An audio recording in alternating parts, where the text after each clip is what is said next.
கர்த்தருடைய பரிசுத்த நாமத்துக்கு ஸ்தோத்திரம் உண்டாவதாக.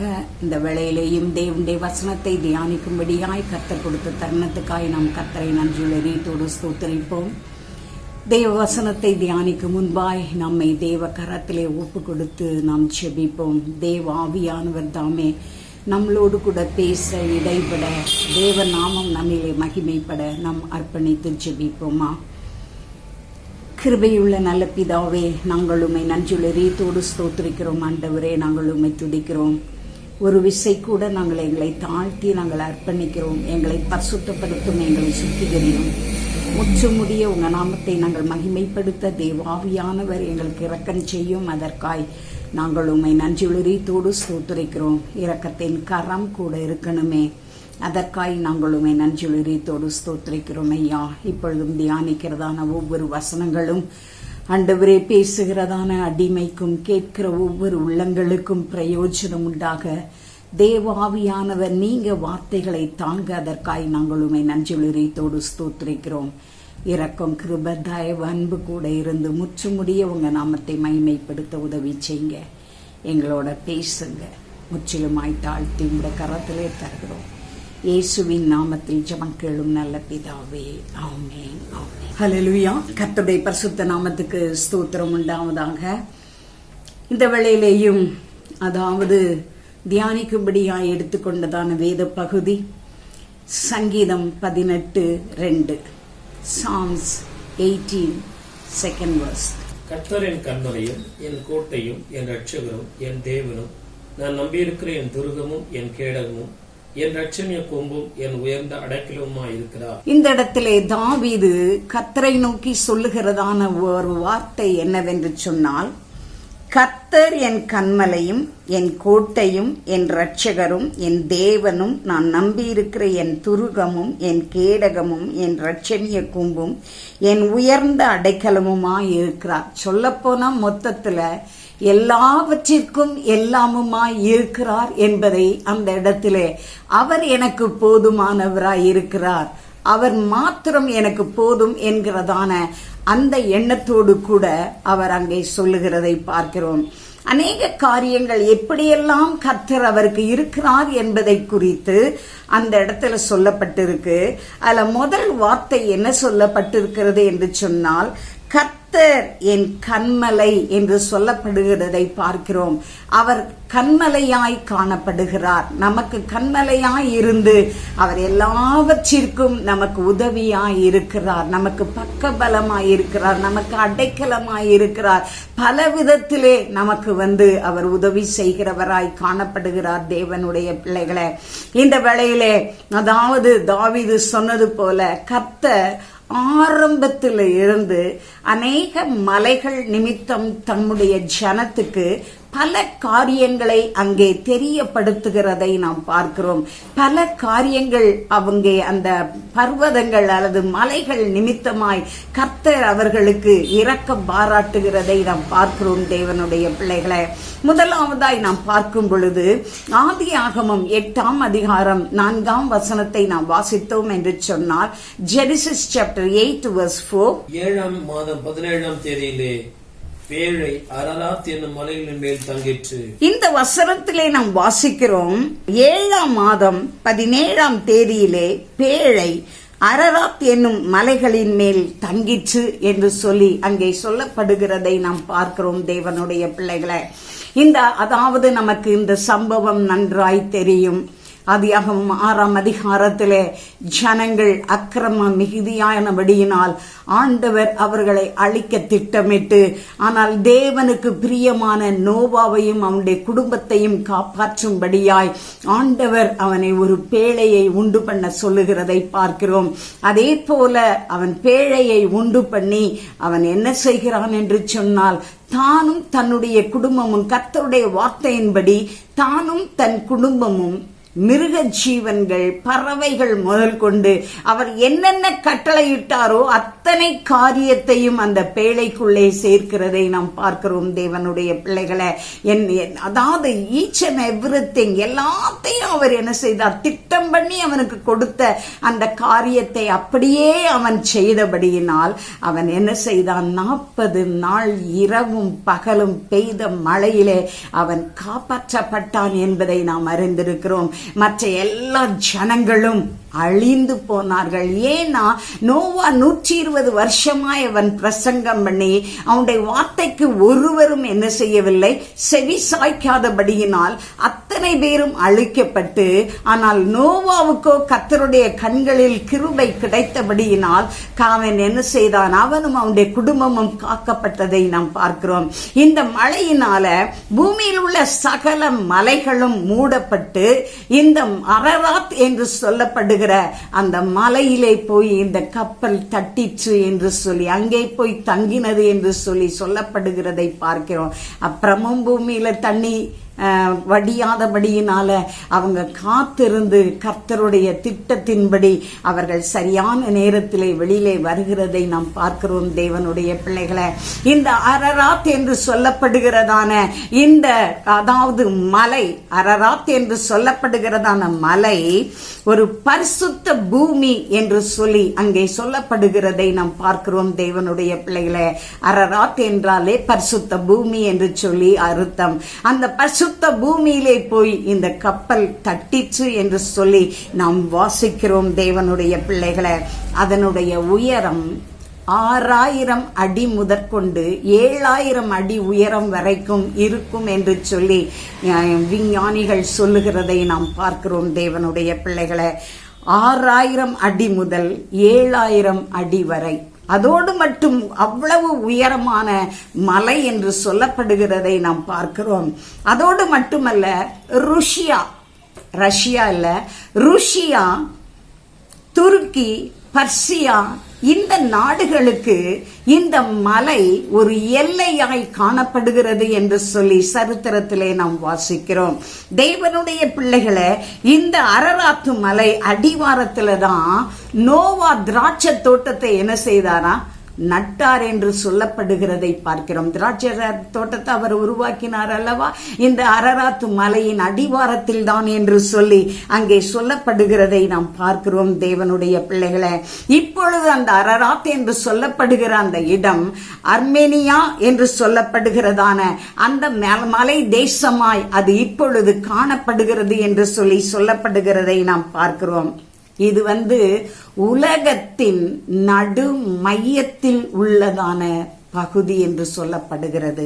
உலகத்திலேயே நடு மையமான தேசமாய் இந்த அரராத் தேசம் மலை இருக்கிறதை நாம் பார்க்கிறோம். தேவனுடைய பிள்ளைகளை, ஆகவே இப்படி அப்படின்னா என்னன்னா, அது நடு மையமாவும் இருக்கு, அதோடு மட்டுமல்ல உயர்ந்த மலையாய் 6000 7000 அடி உயரம் உள்ளதான அந்த மலையிலே போய் மற்ற மலைகள் எல்லாம் மூடப்பட்டன, இது மட்டும் போய் இந்த கப்பல் போய் தங்கி நிற்க அது ஏதுவா காணப்பட்டது என்று சொல்லி வேத வசனத்திலே நாம் வாசிக்கிறோம். தேவனுடைய பிள்ளைகளை, ஆண்டவர் தம்முடைய நாமம் மகிமைப்படும்படியாய் இந்த அரராத் மலையிலே அந்த கப்பல் போய் தட்டி அங்கேயும் கொஞ்சம் அவர்கள் இருந்து நல்லா வச்சின பிறகுதான் அவங்க என்ன செய்யறாங்க, கீழே அங்க பலி செலுத்துகிறதை நாம் பார்க்கிறோம். தேவனுடைய பிள்ளைகளை, 2 ராஜாக்கள் 19ஆம் அதிகாரம் 37வது வசனத்தை நாம் வாசித்தோம் என்று சொன்னால், 2 Kings chapter 19 verse 37. அவன் தன் தேவனாகிய நிஸ்ரோகின் கோவிலிலே பணிந்து கொள்கிற போது அவன் குமாரனாகிய அத்ரமலேக்கும் சரத்சேரும் அவனை பட்டயத்தினால் வெட்டி போட்டு அரராத் தேசத்திற்கு தப்பி ஓடி போனார்கள். அவன் குமாரனாகிய எசரத்தோன் அவன் பட்டணத்திற்கு வந்து அரசாண்டான். இன்னொரு வசனத்தையும் நாம் வாசிப்போம். ஏசாயா 37ஆம் அதிகாரம் 38வது வசனம். Isaiah chapter 37 verse 38. அவன் தன் தேவனாகிய நிஸ்ரோகின் கோவிலே பணிந்து கொள்கிற போது அவன் குமாரனாகிய அத்ரமலேக்கும் சரத்சேரும் அவனை பட்டயத்தினாலே வெட்டி போட்டு அரராத் தேசத்திற்கு தப்பி ஓடி போனார்கள். அவன் குமாரனாகிய எசரத்தோன் அவன் பட்டணத்திற்கு வந்து அரசாண்டான். இந்த இடத்திலே நாம் வாசிக்கிறோம், அவன் தன் தேவனாகிய நிஸ்ரோகின் கோவிலிலே பணிந்து கொள்ளுகிற போது அவன் குமாரராகிய அத்ரமேலுக்கும் சரத்சேரும் அவனை பட்டயத்தினால் வெட்டி போட்டு அரராத் தேசத்துக்கு தப்பி ஓடி போனார்கள். அவன் குமாரனாகிய எசரத்தோன் அவன் பட்டத்திற்கு வந்தான் என்று சொல்லி ஏசாயா 37-38 நாம் வாசிக்கிறோம். ஆனால் அதே காரியங்கள் தான் இந்த வசனத்திலேயும் சொல்லப்படுகிறதை பார்க்கிறோம். 2 ராஜாக்கள் 19ஆம் அதிகாரம் 37வது வசனத்திலேயும் அதே காரியத்தை தான் சொல்லப்பட்டிருக்கிறதை நாம் வாசிக்கிறோம். அவன் தன் தேவனாகிய நிஸ்ரோகின் கோவிலிலே பணிந்து கொள்ளுகிற போது அவன் குமாரராகிய அத்ரமேலுக்கும் சரத்சேரும் அவனை பட்டயத்தினால் வெட்டி போட்டு அரராத் தேசத்திற்கு தப்பி ஓடி போனார்கள். அவன் குமாரனாகிய எசரத்தோன் அவன் பட்டத்திற்கு வந்து அரசாண்டான் என்று சொல்லி சொல்லப்படுகிறதை பார்க்கிறோம். இவன் யார் என்று சொன்னால் 36வது வசனத்துல சொல்லுது, அப்பொழுது அசிரியா ராஜாவாகிய சனகரீப் என்று சொல்லப்படுகிறதை பார்க்கிறோம்.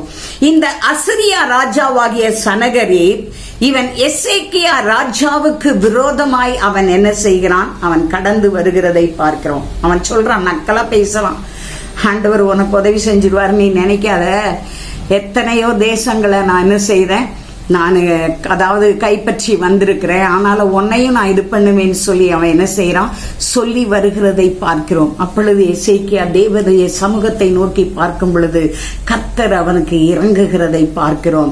ஆகவே தேவனுடைய பிள்ளைகளை இவன் என்ன பண்றான், இந்த சனகரிப்பு, அதாவது அசிரியா தேசத்தில் உள்ளதான சனகரிப், ராஜாவாகிய சனகரிப், இவன் என்ன செய்யறான், கடைசி நேரத்துல முடியாத பட்சத்துல அவன் ஓடி போய் என்ன செய்கிறான், அந்த வசனத்திலே நாம் வாசிக்கும் பொழுது 36, அப்பொழுது அசிரியா ராஜாவாகிய சனகரிப் பிரயாணப்பட்டு திரும்பி போய் நினைவேயில் இருந்து விட்டான் என்று சொல்லி சொல்லப்படுகிறது. அவன் தன் தேவனாகிய நிஸ்ரோகின் கோவிலிலே பணிந்து கொள்ளுகிற போது அவனுடைய பிள்ளைகளை அவனை என்ன செய்ய கொல்லுகிறதை நாம் பார்க்கிறோம்.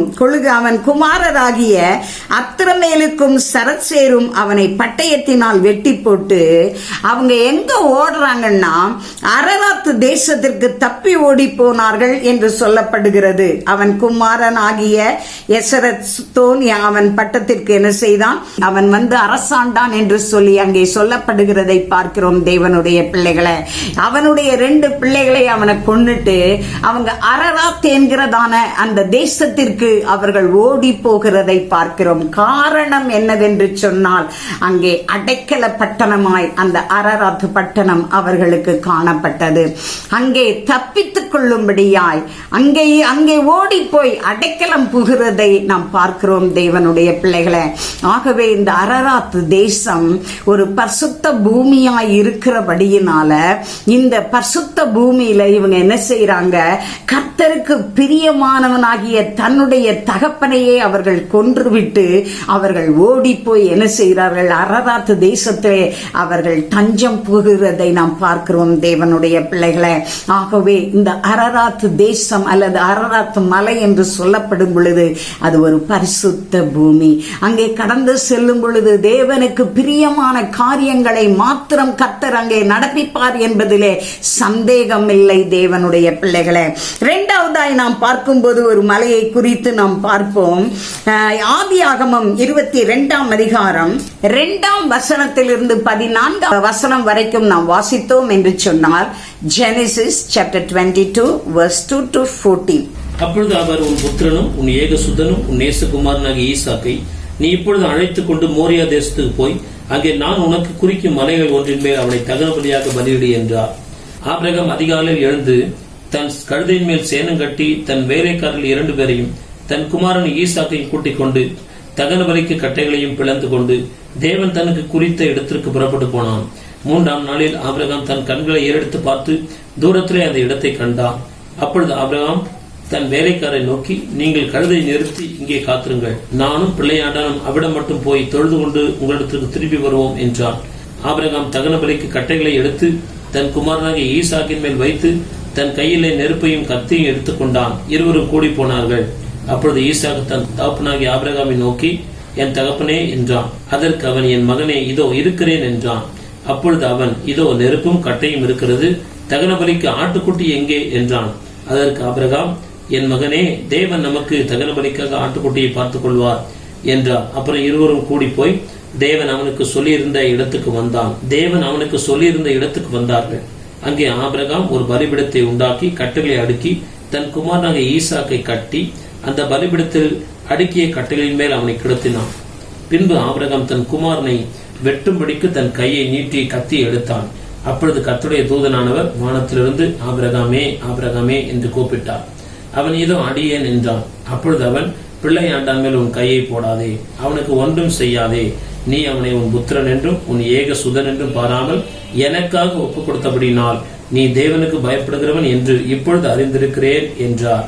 ஆபிரகாம் தன் கண்களை ஏறெடுத்து பார்க்கும்போது இதோ பின்னாக புதரிலே தன் கொம்புகள் சிக்கிக் கொண்டிருந்த ஒரு ஆட்டுக்கடாவை கண்டான். அப்பொழுது ஆபிரகாம் போய் கடாவை பிடித்து அதை தன் குமாரனுக்கு பதிலாக தகன பலியிட்டான். ஆபிரகாம் அந்த இடத்துக்கு யெகோவா ஈரே என்று பெயரிட்டான். அதனாலே கர்த்தருடைய பர்வதத்திலே பார்த்து கொள்ளப்படும் என்று இந்நாள் வரைக்கும் சொல்லப்பட்டு வருகிறது. ஆமென். இந்த 2-14 வசனங்களை நாம் வாசிக்க கேட்டோம். இந்த சம்பவம் நமக்கு நன்றாய் தெரிந்ததான சம்பவம். ஆண்டவர் 100வது வயதிலே ஆபிரகாமுக்கு ஒரு குமாரனை கட்டளை இடுகிறார்.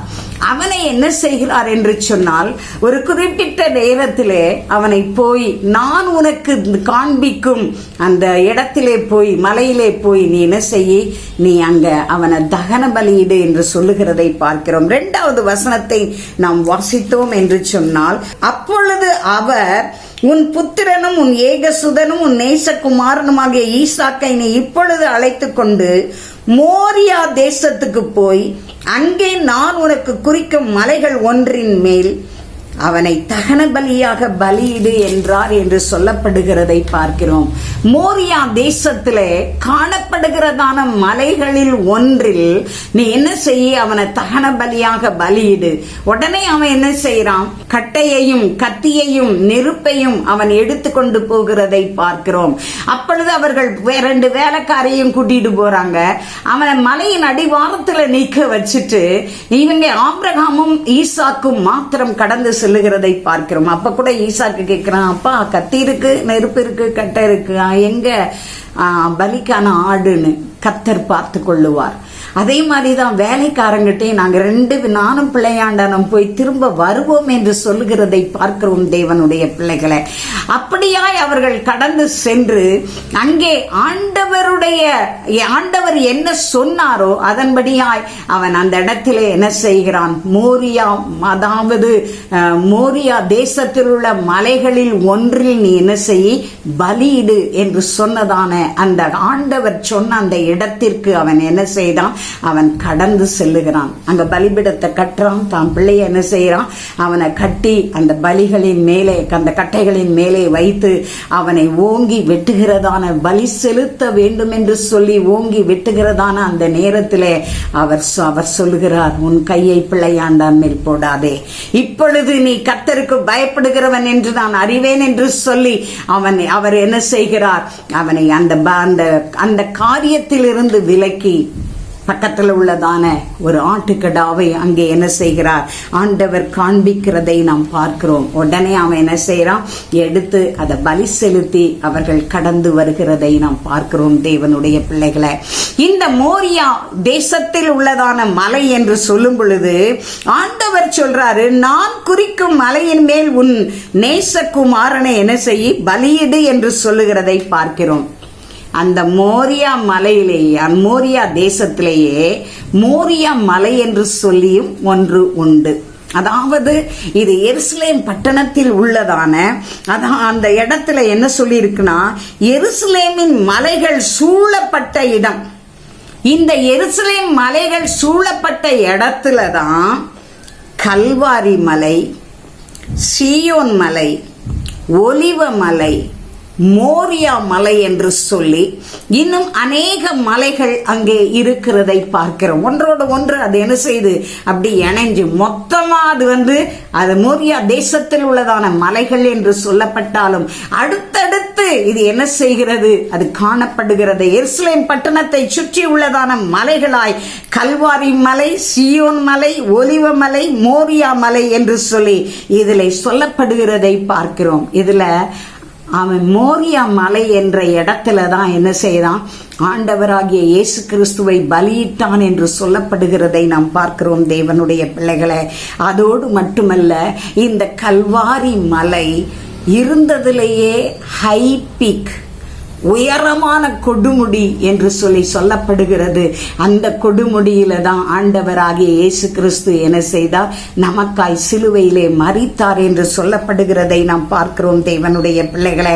இயேசு கிறிஸ்துவை அந்த மலையிலே பலியிடும்படிக்கு ஒப்பனையாய்த்தான் ஆண்டவர் ஈசாக்கை பலியிடும்படி அங்கே சொல்லப்படுகிறதை நாம் பார்க்கிறோம். தேவனுக்கு அதாவது ஒப்பனையாய் அவனை என்ன செய்கிறார் சொல்லுகிற நாம் பார்க்கிறோம் தேவனுடைய பிள்ளைகளை. அதோடு மட்டுமல்ல, 2 சாமுவேல் 24 அதிகாரம் 18 இருந்து 22 வரைக்கும் நாம் வாசித்தோம் என்று சொன்னால் 2 சாமுவேல் 24:18-22. அன்றைய தினம் காத் என்பவன் தாவீதிடத்தில் வந்து அவனை நோக்கி, நீர் போய் எபூசியன் ஆகிய அர்வனாவின் களத்திலே கர்த்தருக்கு ஒரு பலிபீடத்தை உண்டாக்கும் என்றான். காத்துடைய வார்த்தையின்படியே தாவீது கர்த்தர் கற்பித்த பிரகாரமாக போனான். அர்வனா ஏறிட்டு பார்த்து ராஜாவும் அவனுடைய ஊழியக்காரரும் தன்னிடத்தில் வருகிறதை கண்டு அர்வனா எதிர்கொண்டு போய் தரை மட்டும் குனிந்து ராஜாவை வணங்கி, ராஜாவாகி என் ஆண்டவன் தமது அடியாளத்தில் வருகிற காரியம் என்ன என்று கேட்டதற்கு தாவீது, வாதை ஜனத்தை விட்டு நிறுத்தப்பட கர்த்தருக்கு ஒரு பலிபீடத்தை கட்டும்படிக்கு இந்த களத்தை உன் கையிலே கொள்ள வந்தேன் என்றான். அர்வனா தாவீதை பார்த்து, ராஜாவாகி என் ஆண்டவன் இதை வாங்கி கொண்டு தம்முடைய பார்வைக்கு நலமானபடி பலியிடுவாராக. இதோ தகன பலிக்கு மாடுகளும் விறகுக்கு போரடிக்கிற உருளைகளும் மாடுகளின் நுகத்தடிகளும் இங்கே இருக்கிறது என்று சொல்லி அர்வனா ராஜ யோக்கியமாய் அவை எல்லாவற்றையும் ராஜாவுக்கு கொடுத்த பின்பு அர்வனா ராஜாவை நோக்கி, உம்முடைய தேவனாகிய கர்த்தர் உம்மிடத்தில் கிருபையாய் இருப்பாராக என்றான். அதாவது 2 சாமுவேல் 24 அதிகாரம் 18 இருந்து 23 வரைக்கும் நாம் அங்கே ஒரு சம்பவத்தை நாம் வாசித்தோம் தேவனுடைய பிள்ளைகளை. இந்த அதாவது சம்பவத்தில் நம்ம வாசிக்கும் பொழுது அதற்கு முன்பாய் உள்ளதான காரியத்தை நாம் வாசித்தோம் என்று சொன்னால் 1 நாளாகமம் 21 அதிகாரம் 15வது வசனம், 1 Chronicles chapter 21 verse 15. எருசலேமையும் அழிக்க தேவன் ஒரு தூதனை அனுப்பினார். ஆனாலும் அவன் அழிக்கையில் கர்த்தர் பார்த்து அந்த தீங்குக்கு மனஸ்தாபப்பட்டு சங்கரிக்கிற தூதனை நோக்கி, போதும், இப்பொழுது உன் கையை நிறுத்து என்றார். கர்த்தருடைய தூதன் எபூசியன் ஆகிய ஓர்னானின் களத்திலே நின்றான். இந்த 2 சம்பவமும் ஒரு சம்பவத்தை தான் 2 இடத்துல வாசித்த வசனமும் ஒரு சம்பவத்தை தான் குறிக்கிறது என்பதை நாம் அறிய முடியும் தேவனுடைய பிள்ளைகளை. கர்த்தருடைய கோபம் திரும்ப இஸ்ரவேலின் மேல் மூண்டது. இஸ்ரவேல் யூதா என்பவர்களை லக்கம்பார் என்று அவர்களுக்கு விரோதமாய் சொல்லுகிறதற்கு தாவீது ஏவப்பட்டான் என்று சொல்லப்படுகிறதை நாம் பார்க்கிறோம் தேவனுடைய பிள்ளைகளை. அதோடு மட்டுமல்ல, ஆக்சுவலி ஆண்டவர் அதை விரும்பாததான காரியம். ஆனா இவன் என்ன செய்யறான், தனக்கு எவ்வளவு ஆட்கள் போர் வீரர்கள் இருக்கிறார்கள் என்பதை அறியும்படி அவன் என்ன செய்கிறான் என்று சொன்னால், அவன் யோவாபிடம் அதை சொல்லுகிறதை நாம் பார்க்கிறோம். யோவாபு போய் என்ன செய்யறான், தன்னுடைய ஆட்களை கூட்டிட்டு போய் அவன் முதல்ல வேண்டாம் இது தேவையில்லைன்னு சொல்லி பார்க்கிறான். இவன் கேட்காததுனால போய் எண்ணி பார்க்கிறதை நாம் பார்க்கிறோம். எண்ணி பார்க்கும் பொழுது இஸ்ரவேலிலே 8 லட்சம் பேரும் யூதா மனுஷர்களே 5 லட்சம் பேரும். 9வது வசனத்தை நாம் வாசிப்போம் என்று சொன்னால், யோவாப் ஜனத்தை லக்கம் பார்த்த தொகையை ராஜாவுக்கு கொடுத்தான். இஸ்ரவேலிலே பட்டயம் உருவத்தக்க யுத்த சேவகர் 8 லட்சம் பேர் இருந்தார்கள். யூதா மனுஷர் 5 லட்சம் பேர் இருந்தார்கள் என்று சொல்லுகிறதை நாம் பார்க்கிறோம். 8-13 லட்சம் ஜனங்கள் இருக்கிறார்கள் என்று சொல்லி அவன் கேள்விப்பட்டு அந்த இதெல்லாம் வாங்கிட்டான். வாங்கின பிறகு அவனுக்கு என்ன செய்தது, அவனுடைய மனது வாதித்தது என்று சொல்லப்படுகிறதை பார்க்கிறோம் தேவனுடைய பிள்ளைகளை. ஆண்டவருக்கு விருப்பமில்லாத காரியத்தை நான் செய்து விட்டேனே. ஏற்கனவே யோவாப் சொல்றான், ஆண்டவர் உங்க அதாவது ஜனத்தை நூறத்தனையாய் அவர் பெருக பண்ண முடியும். ஆனாலும் இது தேவையான்னு சொல்லி அவன் கேட்கிறான். ஆனா அதை கேட்காதபடிக்கு அவன் என்ன செய்யறான்? தன்னுடைய விருப்பத்தின்படி அவன் அந்த வசனம் சொல்றது, சாத்தான் அவன் உள்ளத்தை என்ன செய்தானா ஏவினான் என்று சொல்லப்படுகிறதை நாம் பார்க்கிறோம். அவன் அதை எண்ணின பிற்பாடு அவனுக்கு, அதாவது அவனுக்கே ஒரு குற்ற உணர்வு அவனுக்கு கடந்து வருகிறதை நாம் பார்க்கிறோம் தேவனுடைய பிள்ளைகளை. ஆகவே அவன் என்ன செய்யறான்?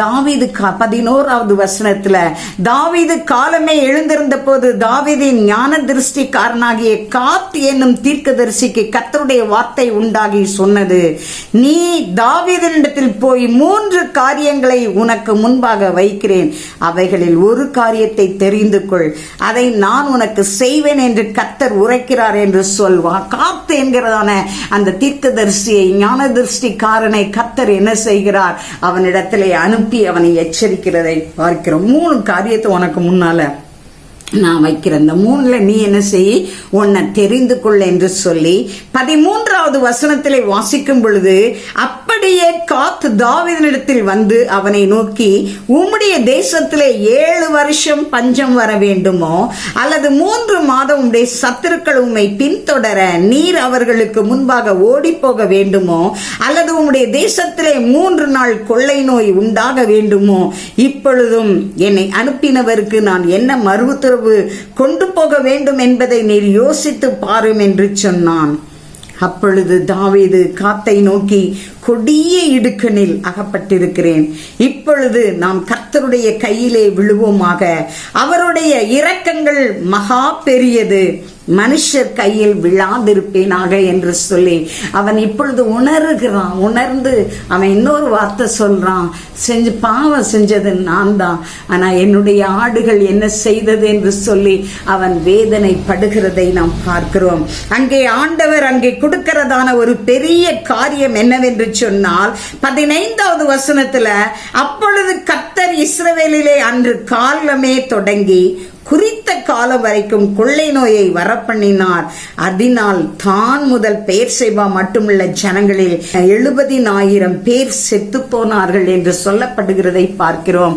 ஆகவே தேவனுடைய பிள்ளைகளை, இவன் செய்ததான ஒரு தவறு நிமித்தம் ஜனங்கள் வீணாய் அவர் சாகிறதை பார்க்கிறோம். தேவனுடைய பிள்ளைகளை, இப்படியாய் வரும்பொழுதுதான் அவர் என்ன செய்யறார்? 18வது வசனத்துல, அன்றைய தினம் காத் என்பவன் தாவீதினிடத்தில் வந்து அவனை நோக்கி, நீர் போய் எபூசியனாகிய அர்வனாவின் களத்திலே கர்த்தருக்கு ஒரு பலிபீடத்தை உண்டாக்கும் என்றான். உடனே இவன் என்ன செய்யறான்? காத்துடைய வார்த்தையின்படி அவன் கடந்து சென்று அர்வனாவை ஏறிட்டு பார்த்து, ராஜாவும் அவனுடைய ஊழியக்காரரும் தன்னிடத்தில் வருகிறதை கண்டு அர்வனா எதிர்கொண்டு போய் தரை மட்டும் குனிந்து ராஜாவை வணங்கி, 21வது வசனம், ராஜாவாகிய என் ஆண்டவன் தமது அடியானிடத்தில் வருகிற காரியம் என்ன என்று கேட்டதற்கு தாவீது, வாதை ஜனத்தை விட்டு நிறுத்தப்பட கர்த்தருக்கு ஒரு பலிபீடத்தை கட்டும்படிக்கு இந்த களத்தை உன் கையிலே கொள்ள வந்தேன் என்றான். அர்வனா தாவீதை பார்த்து, ராஜாவாகிய என் ஆண்டவன் இதை வாங்கி கொண்டு தம்முடைய பார்வைக்கு நலபானபடி பலியிடுவாராக. இதோ தகன பலிக்கு மாடுகளும் விறகுக்கு போரடிக்கிற உருளைகளும் மாடுகளின் நுகத்தடிகளும் இங்கே இருக்கிறது என்று சொல்லி அர்வனா ராஜ யோகியமாய் அவை எல்லாவற்றையும் ராஜாவுக்கு கொடுத்த பின்பு அர்வனா ராஜாவை நோக்கி, உம்முடைய தேவனாகிய கர்த்தர் உம்மிடத்தில் கிருபையாயிருப்பாராக என்று சொல்லுகிறதை பார்க்கிறோம். இந்த அர்வனா என்று சொல்லப்படுகிறதான அந்த இடம் வரைக்கும் அவர்கள் என்ன செய்கிறார்கள்? நீங்க 1 நாளாகமம் 21ஆம் அதிகாரத்துல நம்ம வாசித்தோம்னு சொன்னா, அந்த களம் வரைக்கும் என்ன செய்யறாங்க? அந்த கொள்ளை நோய் கடந்து வருகிறதை பார்க்கிறோம். 1 நாளாகமம் 21ஆம் அதிகாரம் 15வது வசனத்திலே நாம் வாசிக்கும் பொழுது, எருசலேமையும் அழிக்க தேவன் ஒரு தூதனை அனுப்பினார், ஆனாலும் அவன் அழுக்கையில் கர்த்தர் பார்த்து அந்த தீங்குக்கு மனஸ்தாபப்பட்டு சங்கரிக்கிற தூதனை நோக்கி, போதும், இப்பொழுது உன் கையை நிறுத்து என்றார். கர்த்தருடைய தூதன் எபூசியன் ஆகிய ஒர்னானின் களத்தண்டிலே நின்றான். இந்த இடத்துல அவன் அப்படியே அழித்து கொண்டே வரும் பொழுது, அவன் எருசலேமையும் அழிக்க திட்டமிட்டு வருகிறதான வேளையில ஆண்டவர் சொல்றாரு, போதும் நிறுத்து அப்படின்னு சொல்லி. ஏன்னா இவன் மனஸ்தாபப்பட்டான். நான் இல்ல தப்பு பண்ணேன், இந்த ஆடுகள் என்ன செய்தது என்று சொல்லி அவன் வேதனைப்படுகிறதை பார்க்கிறோம். அதை பார்த்த உடனே ஆண்டவர் அந்த தூதனை நிறுத்த சொல்லுகிறதை பார்க்கிறான். நிறுத்த சொன்னதான இடம் என்னவென்று சொன்னால் அந்த அர்வனாவின் களம் என்று சொல்லப்படுகிறதை நாம் பார்க்கிறோம். ஆனால்தான் அங்க பலியிடும்படி அவன் என்ன செய்கிறான், அந்த இடத்தை அவன் வாங்குகிறதை பார்க்கிறோம். இன்னொரு காரியத்தை நான் சொல்ல விரும்புகிறேன். 2 சாமுவேல் 24 அங்க சொல்லி இருக்கிறதான அந்த மனுஷனுடைய பேர் அர்வனா என்று சொல்லப்படுகிறது. ஆனால் 1 நாளாகமம் 21 சொல்லும் பொழுது 15வது வசனத்துல ஒர்னானின் களத்தண்டையிலே என்று சொல்லப்படுகிறதை பார்க்கிறோம். இது ரெண்டுமே ஒரே பேரு தான். ஆனால ஒரு மனுஷனுடைய அந்த களத்துல தான் அவன் அந்த தூதன் நிறுத்துகிறதை பார்க்கிறோம்.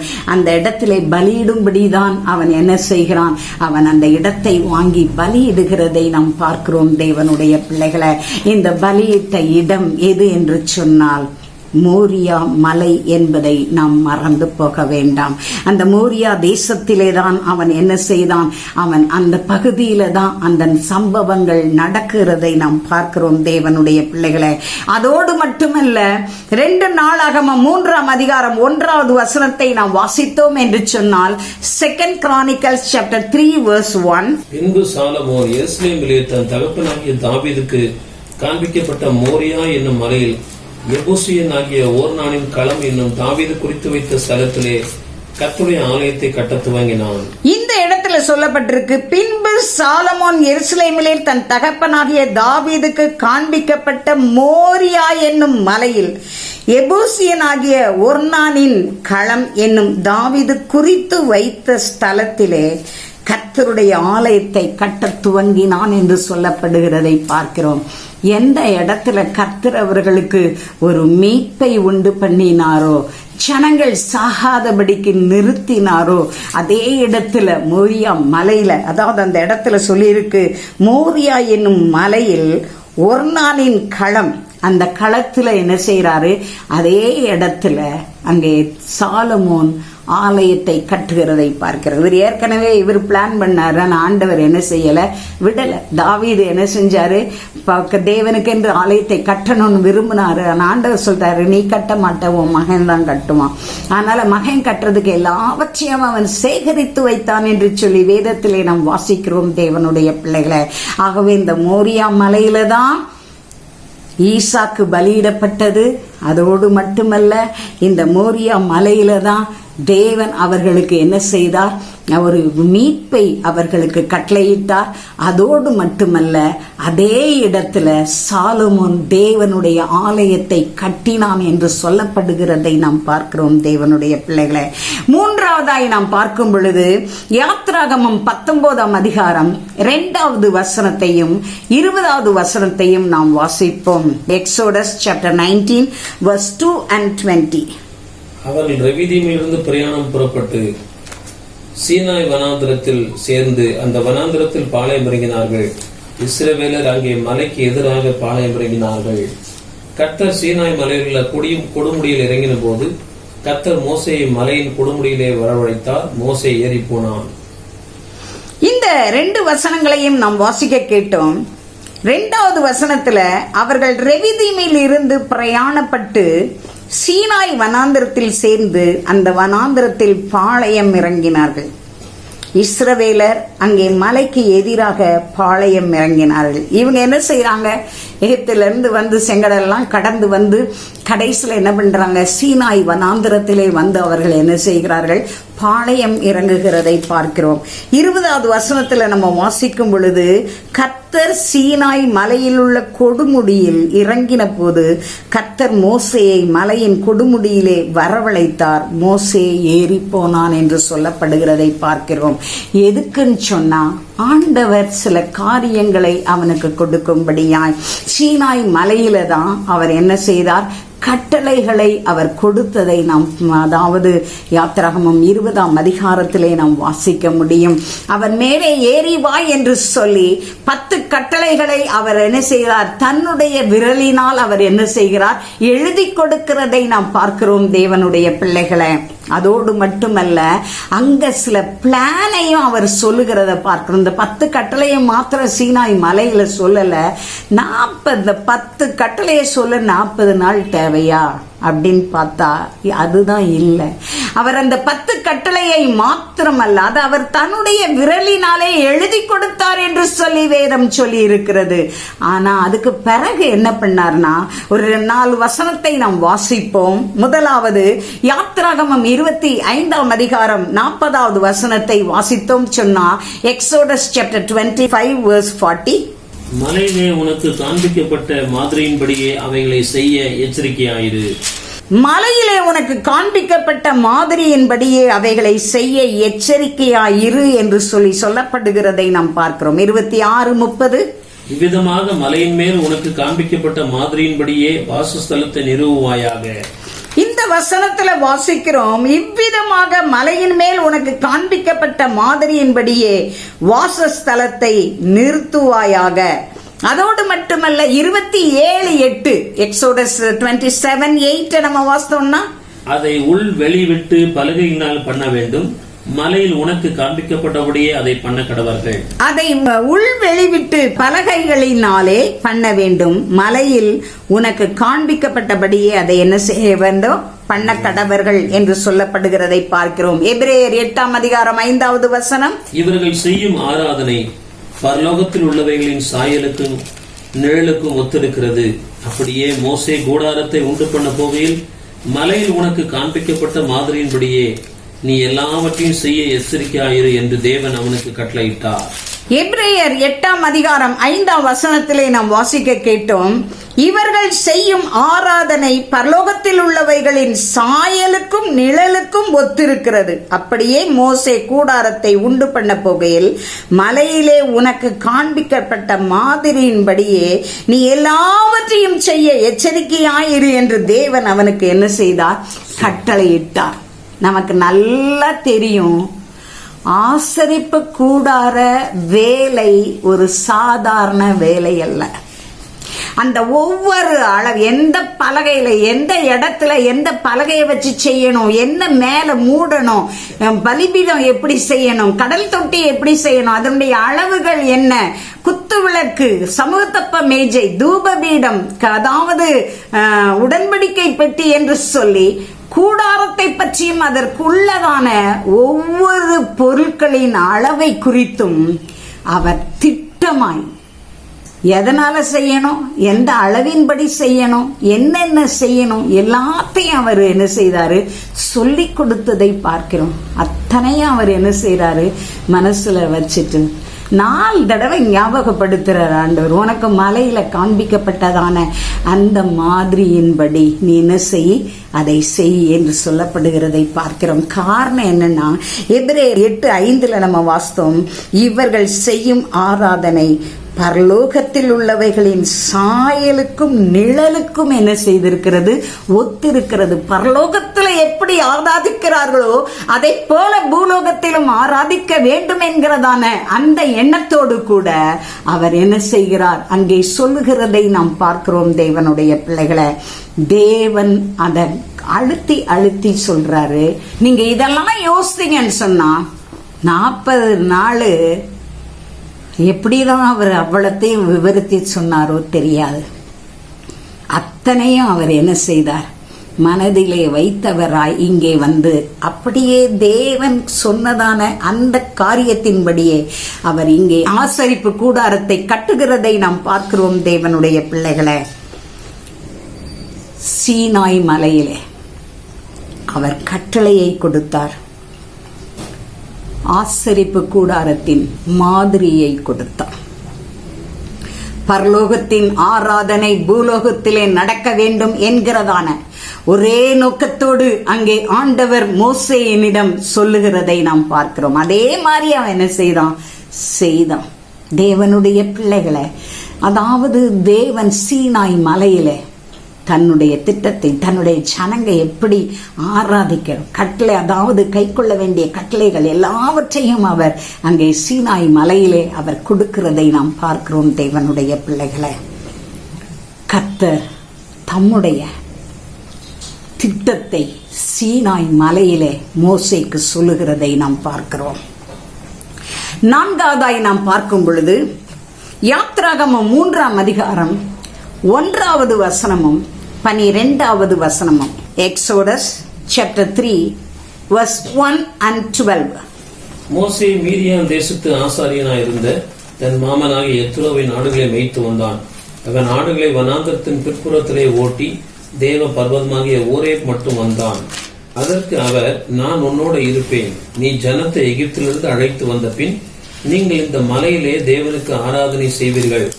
நான் உன்னை அனுப்பினேன் என்பதற்கு இதுவே அடையாளம் என்றார். இந்த 2 வசனத்துல நம்ம வாசிக்க கேட்டோம். யாத்ராகமம் 3ஆம் அதிகாரம் 1வது வசனம். மோசே மீதியான் தேசத்து ஆசாரியனாயிருந்த தன் மாமனாகிய எத்ரோவின் ஆடுகளை மேய்த்து வந்தான். அவன் ஆடுகளை வனாந்திரத்தின் பின்புறத்திலே ஓட்டி தேவ பர்வதமாகிய ஓரேப் மட்டும் வந்தான். 12வது வசனத்துல வாசிக்கும் பொழுது, அதற்கு அவர், நான் உன்னோடே இருப்பேன். நீ ஜனத்தை எகிப்திலிருந்து அழைத்து வந்த பின் நீங்கள் இந்த மலையில் தேவனுக்கு ஆராதனை செய்வீர்கள். நான் உன்னை அனுப்பினேன் என்பதற்கு இதுவே அடையாளம் என்று சொல்லி ஆண்டவர் சொல்லுகிறதை நாம் பார்க்கிறோம். தேவனுடைய பிள்ளைகளை, மோசேயை பத்தி நமக்கு நல்லா தெரியும். 40 வருஷம் கற்றுக்கொள்ள வேண்டிய எல்லா காரியத்தையும் கற்றுக்கிட்டு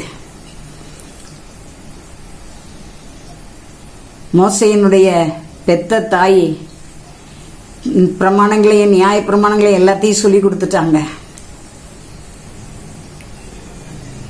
தேவ ஜனத்துக்கும் கர்த்தருக்கும் உள்ளதான அந்த உறவை குறித்து சொல்லி கொடுத்து விட்டார்கள். ராஜ அரண்மனையில அவன் கற்றுக்கொள்ள வேண்டிய எல்லா வித்தைகளையும் சர்வ காரியங்களையும் அவன் கற்றுக்கொள்ளுகிறான். கடைசியில ஒரு எகிப்தியன் எப்ரேயனை கொல்லும் பொழுது, அடிக்கும் பொழுதையும் என்ன செய்யறான், அந்த எகிப்தியனை கொன்னுறான். இன்னொரு தடவை எப்ரேயனை சண்டைப்படும் போது, ஏன்பா சகோதரரா இருந்து இப்படி பண்றீங்கன்னு அவன் கேட்டதுக்கு, அந்த எகிப்தியனை கொன்ன மாதிரி என்னையும் கொல்ல போறியான்னு சொல்லி கேட்ட உடனே இவனுக்கு பயம் பிடித்து இவன் எகிப்தில் இருந்து மீதியான் தேசத்துக்கு ஓடி போகிறதை பார்க்கிறோம். மீதியான் தேசத்துல அங்க என்ன செய்யறான்னு சொன்னா, தேசத்து ஆசாரியனா இருந்த தன் மாமனாகிய எத்ரோவின் ஆடுகளை மேய்த்து வந்தான். அவன் ஆடுகளை வனாந்திரத்தின் பின்புறத்திலே ஓட்டி தேவ பர்வதமாகிய ஓரேப் மட்டும், ஓரேப் என்று சொல்லப்படுகிறதான தேவ பர்வதமாகிய அந்த இடம் மட்டும் அவன் என்ன செய்கிறான், அங்கே ஓட்டிக்கொண்டு ஆடுகளை மேய்த்து கொண்டு இருக்கிறான். 2வது வசனத்துல இருந்து 11ஆம் வசனம் வரைக்கும் நீங்க வாசிங்கன்னு சொன்னா, ஆண்டவர் அங்கே ஒரு தரிசனத்தை அவனுக்கு கொடுக்கிறார். பச்சை முச்செடி என்ன செய்து அப்படியே எரியுது. அவன் அந்த ஆச்சரியமாய் போய் பார்க்கும் பொழுது கர்த்தர் அதிலிருந்து அவனோடு கூட பேசுகிறான். நீ எகிப்துக்கு போ, என் ஜனங்கள் அங்கு பாடுபடுகிறதான பாடுகளை நான் அறிந்திருக்கிறேன், அவர்களை நீ மீட்டு கொண்டு வா என்று சொல்லுகிறதை பார்க்க. ஆண்டவராகிய தேவன் சொல்லுகிறதான காரியம் என்னவென்று சொன்னால், இந்த 2ஆம் வசனத்திலிருந்து 11ஆம் வசனம் வரைக்கும் சொல்லப்படுகிறதான காரியத்திலே அவர் அங்க என்ன செய்யறார், ஒரு முச்செடியில அவனுக்கு தரிசனமாகிறார். பச்சை முச்செடி என்ன செய்து எரியுது. அப்படி எரிஞ்சுக்கிட்டு இருக்கும் பொழுது அவன் ஆச்சரியமாய் போய் பார்க்கிறான். கர்த்தர் அவனோடு கூட பேசுகிறார். பேசி அவர் என்ன சொல்றாருன்னா, இது பசுத்த பூமியை உன்னுடைய பாதரட்சி என்ன செய்ய களைச்சி போடுங்கிறாரு. அதே மாதிரி அவன் களைச்சி போட்டுட்டு அவன் என்ன செய்யறான், அதை ஆச்சரியமாய் பார்க்கிறான். கர்த்தர் அந்த ஜுவாலையிலிருந்து பேசுகிறார். என்ன பேசுறாருன்னு சொன்னா, நீ இப்போ எகிப்திலே என் ஜனங்கள் கஷ்டப்படுவதை நான் பார்த்து கொண்டிருக்கிறேன். ஆகவே நீ போய் என்ன செய்ய, அவங்களை விடுதலையாக்கி கொண்டு வா என்று சொல்லுகிறதை பார்க்கிறோம். அவன் எத்தனையோ சாக்குப்புக்கு சொன்னாலும் கர்த்தர் அவனை அனுப்புகிறார். அவனும் கடந்து செல்லுகிறான். 12வது வசனத்துல வாசிக்கும் பொழுது அவர் என்ன சொல்கிறார் என்று சொன்னால், அதற்கு அவர், நான் உன்னோட இருப்பேன். நீ ஜனத்தை எகிப்திலிருந்து அழைத்து வந்த பின் நீங்கள் இந்த மலையில் தேவனுக்கு ஆராதனை செய்வீர்கள். நான் உன்னை அனுப்பினேன் என்பதற்கு இதுவே அடையாளம் என்று சொல்லி அங்கே சொல்லுகிறதை பார்க்கிறோம். நான் தான் உன்னை அழைச்சேன், நான் தான் உன்னை அனுப்புனேன், திரும்ப நீ ஜனங்களை கூட்டிட்டு வருவேன். என்னுடைய ஜனங்களை கூட்டிட்டு வந்து இதே மலையில, எந்த மலை, ஓரேப் மலையில நீங்கள் ஆராதனை செய்வீர்கள் என்று சொல்லி அங்கே ஆண்டவர் சொல்லுகிறதை நாம் பார்க்கிறோம். தேவனுடைய பிள்ளைகளை, இந்த மலைத்தொடருக்கும் இந்த வனாந்தரத்திற்கும்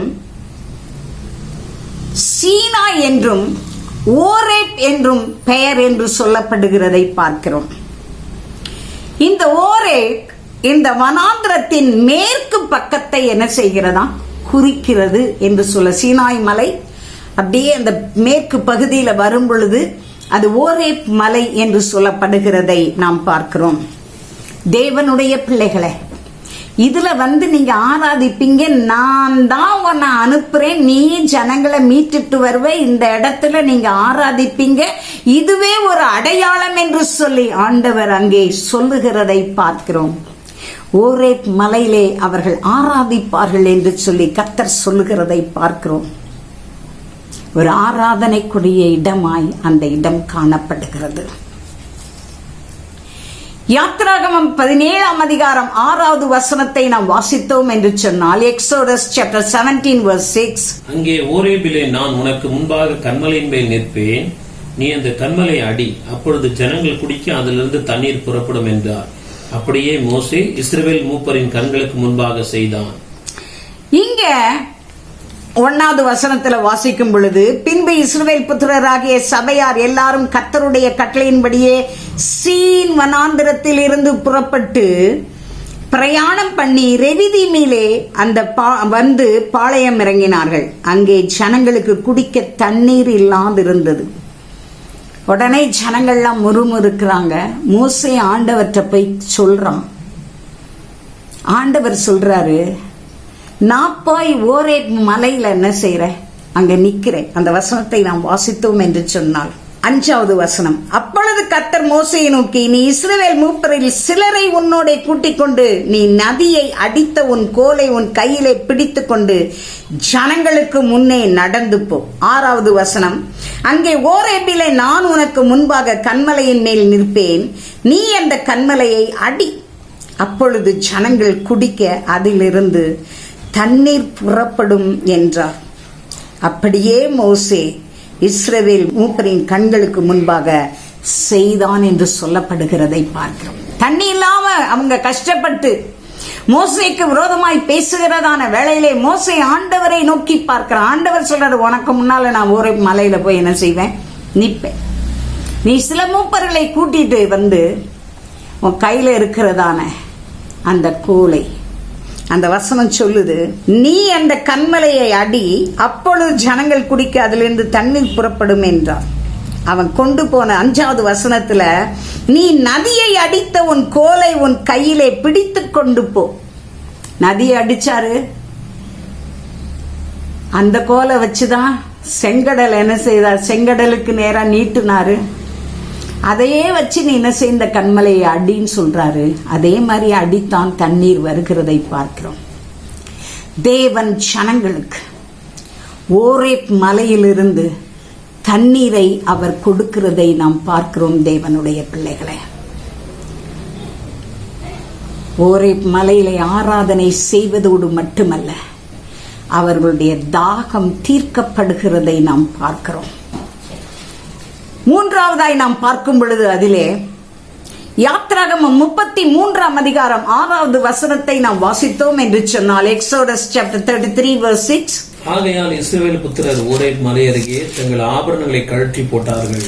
இந்த வசனத்துல நம்ம வாசித்தோம், ஆகையால் இஸ்ரவேல் புத்திரர் ஓரேப் மலை அருகே தங்கள் ஆபரணங்களை என்ன செய்தார்கள், கழற்றி போட்டார்கள் என்று சொல்லி அங்கே சொல்லப்படுகிறதை நாம் பார்க்கிறோம். தேவனுடைய பிள்ளைகளை, முதல் வசனத்துல இருந்து நம்ம வாசித்தோம்னா, கர்த்தர் மோசேயை நோக்கி, நீயும் எகிப்து தேசத்திலிருந்து நீ அழைத்து கொண்டு வந்த ஜனங்களும் இவ்விடத்தை விட்டு புறப்பட்டு உன் சந்ததிக்கு கொடுப்பேன் என்று நான் ஆபிரகாமுக்கும் ஈசாக்குக்கும் யாக்கோபுக்கும் ஆணையிட்டு கொடுத்த பாலும் தேனும் ஓடுகிற தேசத்துக்கு நீங்க என்ன செய்யுங்க, போங்க.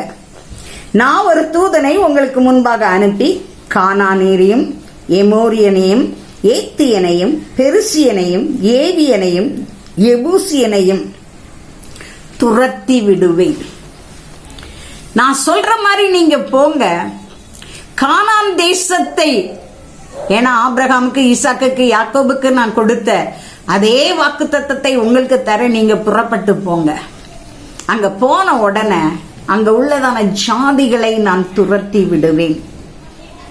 இரண்டாவது வாசிக்கும் பொழுது, ஆனாலும் வழியிலே நான் உங்களை நிர்மூலம் பண்ணாதபடிக்கு நான் உங்கள் நடுவே செல்ல மாட்டேன். நீங்கள் வணங்கா கழுத்துள்ள ஜனங்கள்.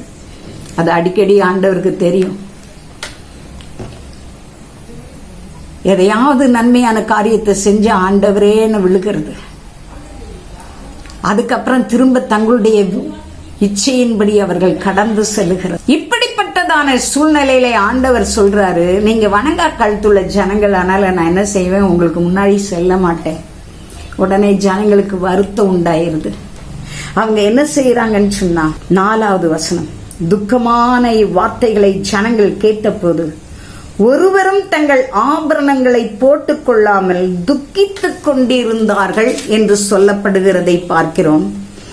5வது வசனத்துல, ஏனென்றால் நீங்கள் வணங்கா கழுத்துள்ள ஜனங்கள், நான் ஒரு நிமிஷத்தில் உங்கள் நடுவில் எழும்பி உங்களை நிர்மலம் பண்ணுவேன். ஆகையால் நீங்கள் போட்டிருக்கிற உங்கள் ஆபரணங்களை கழற்றி போடுங்கள், அப்பொழுது நான் உங்களுக்கு செய்ய வேண்டியதை அறிவேன் என்று இஸ்ரவேல் புத்திரருக்கு சொல் என்று கர்த்தர் மோசையோட சொல்லியிருந்தார். ஆண்டவர் சொல்றார், எல்லாத்தையும் கழட்டி போடுங்க. அதே மாதிரி 6வது வசனத்துல, ஆகையால் இஸ்ரவேல் புத்திரர் ஓரேப் மலை அருகே தங்கள் ஆபரணங்களை கழற்றி போட்டார்கள். இவங்க எடுத்துட்டு வந்ததெல்லாம் நகைக்கு எதிரானவள் அல்ல நான்.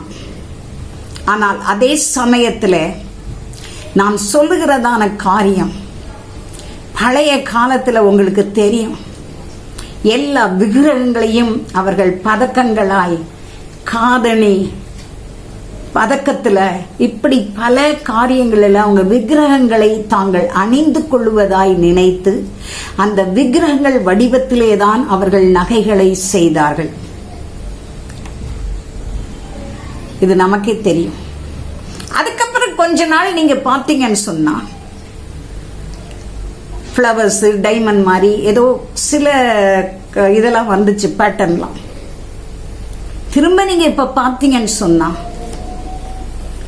நாகப்பாம்பு படையெடுத்து இருக்கிற மாதிரி காதணி, கம்மல்,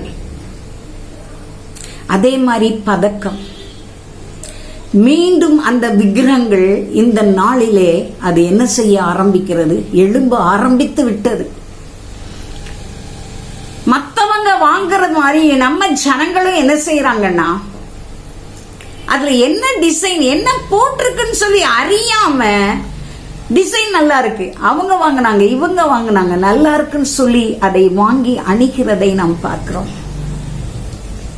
தேவனுடைய பிள்ளைகளே, ஆண்டவர் இவைகளை கழட்டி போட சொன்னதனுடைய காரணம், எகிப்திலிருந்து கொள்ளையடிக்கப்பட்டு கொண்டு வந்ததான அந்த நகைகள், அதிலே விக்கிரகங்கள் இருந்தபடியினால் அவைகளிலிருந்து ஒரு பரிசுத்தத்தை உண்டாக்க வேண்டும் என்பதற்காய் கர்த்தர் அவைகளை கழட்டி போட சொன்னார் என்று சொல்லி நாம் சொல்ல முடியும். தேவனுடைய பழைய ஏற்பாட்டு காலத்துல நீங்க பாத்தீங்கன்னு சொன்னா, எல்லாரும் நகைகளை, ரெபெக்கால நீங்க எடுத்துக்கிட்டீங்கன்னா, எலியேசர் என்ன செய்யறாரு, 10 ஒட்டகங்கள் மேல நகைகளும் எல்லா உயர்ந்த வஸ்துக்களையும் அவர் எடுத்துக்கொண்டு போகிறார். ஆபிரகாம் சொல்றார், நீ என் மருமகளுக்கு எடுத்துட்டு போ.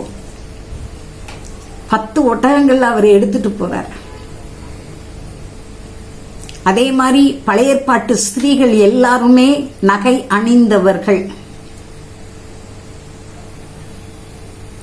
ஒரு தடவை யாக்கோபு ஒரு கர்வாலி மரத்துக்கு கீழே என்ன செய்கிறான், எல்லா நகைகளையும் வாங்கி அங்க புதைச்சு போடுறத பார்க்கிறோம். இங்க ஆண்டவரே சொல்லுகிறார், எல்லாத்தையும் நீங்க கழட்டி போடுங்க, இது வேண்டாம் உங்களுக்கு.